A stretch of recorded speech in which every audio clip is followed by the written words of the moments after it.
Fascicle 8. The Way to Faith. Listening to the Teaching.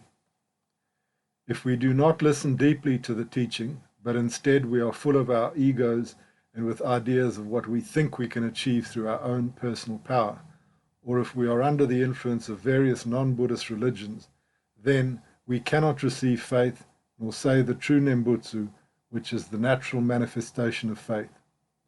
Faith and Nembutsu are not imposed by force in our hearts by Amida Buddha. So, if somebody does not show interest in the Buddhist teaching, and especially in the teaching on the primal vow of Amida, then that person cannot entrust to Amida. Here are 12 examples of deep listening to Amida Dharma. Think that solving the matter of repeated births and deaths is the most important thing in your life. Put aside all other Buddhist or non-Buddhist teachings, philosophies and opinions, and listen. Reading is also listening only to Amida Dharma. Put aside what you think you know and listen to what Amida Dharma has to say. Empty your cup or mind of your so-called personal wisdom and stay open to receive the nectar of Dharma. Consider that you know nothing and that Amida Dharma knows everything. Read the most simple and essential texts of our school. Listen or read with a devotional mind and heart. Listen again and again, that is constantly, in the manner described above. Ask questions if you have doubts, or if there is something you do not understand. Study the answers carefully and without hurry, and ask again if you need to. Engage in a Dharma dialogue, that is not debates, with people who are already established in faith and who do not embrace wrong views.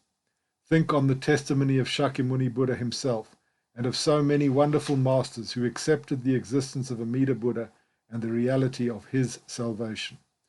Always ask Amida Buddha for guidance, bow to him and say his name even if you are not yet established in faith.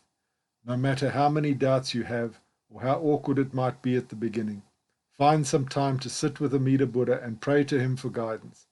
Give a chance to the idea that he and his salvation are real. Think of what you will gain if you accept Amida's salvation. You will be born in the Pure Land at the end of this life and become a Buddha.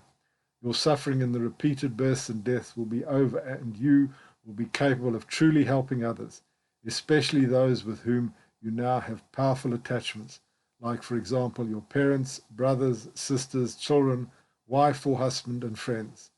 Meditate on what you have to lose if you do not accept the existence of Amida Buddha and the reality of his salvation.